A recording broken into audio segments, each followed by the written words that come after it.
ஆச்சி சத்து மாவு. ஆச்சி சத்து மாவு ஒன்னு வாங்கினா இன்னொன்னு ஃப்ரீ. பிரதமர் உரையாற்றுறதை நான் பார்த்துட்டு இருந்தோம். அதில் ஒரு முக்கியமான ஒரு விஷயத்தை அவர் வலியுறுத்தி சொல்கிற விஷயம் என்னென்னா 6% ஜிடிபியில் 6% நாங்கள் ஒதுக்கியிருக்குன்னு சொல்கிறாங்க. இது பரவலாக வரவேற்புக்கு கூடிய ஒரு விஷயமா இருந்துட்டு வருது. ஏற்கனவே 1964 கோத்தாரி கமிஷன் பரிந்துரைத்த அந்த 6% அப்படிங்கிற ஒரு பரிந்துரை இதுவரைக்கும் நிறைவேற்றப்படலை. ஆனால் இந்த கஸ்தூரி ரங்கன் தலைமையிலான இந்த குழு மீண்டும் அந்த 6% ஜிடிபியை பரிந்துரைக்கிறது பலதரப்பட்ட மக்களிடையே மிகப்பெரிய ஒரு மகிழ்ச்சியை உண்டாக்கியிருக்கு. இந்த புதிய கல்விக் கொள்கையினுடைய முக்கியத்துவம் குறித்து பிரதமர் நரேந்திர மோடி நாட்டு மக்களிடம் உரையாற்றிக் கொண்டிருக்கிறார். அதனுடைய நேரலை காட்சிகளை பார்க்கலாம். इम्प्लीमेंट किया जा सकेगा।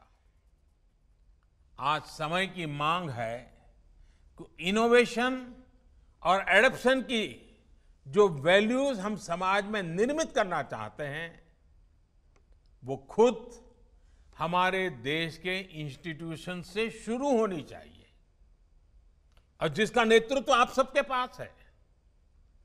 जब हम एजुकेशन और विशेष हायर एजुकेशन को एम्पावर्ड सोसाइटी के निर्माता के रूप में खड़ा करना चाहते हैं तो इसके लिए हायर एजुकेशन इंस्टीट्यूशंस को भी एम्पावर करना जरूरी है।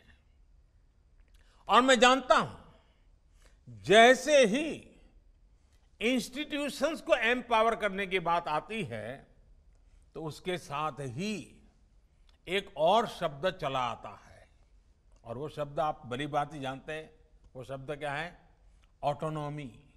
ऑटोनॉमी आप भी जानते हैं कि ऑटोनॉमी को लेकर हमारे यहां दो तरह के मत पूरे देश में प्रवर्तमान है।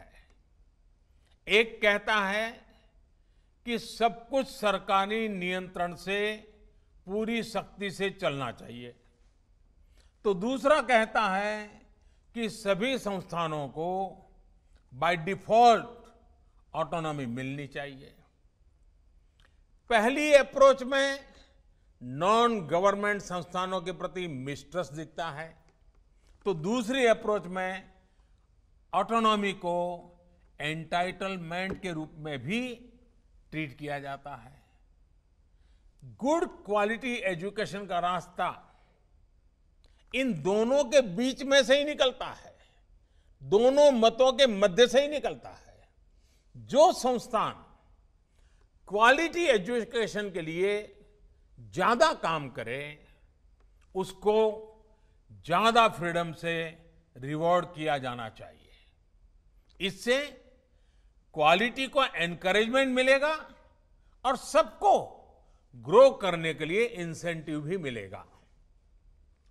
नेशनल एजुकेशन पॉलिसी, राष्ट्रीय शिक्षा नीति आने से पहले हाल के वर्षों में आपने भी देखा है कि कैसे हमारी सरकार ने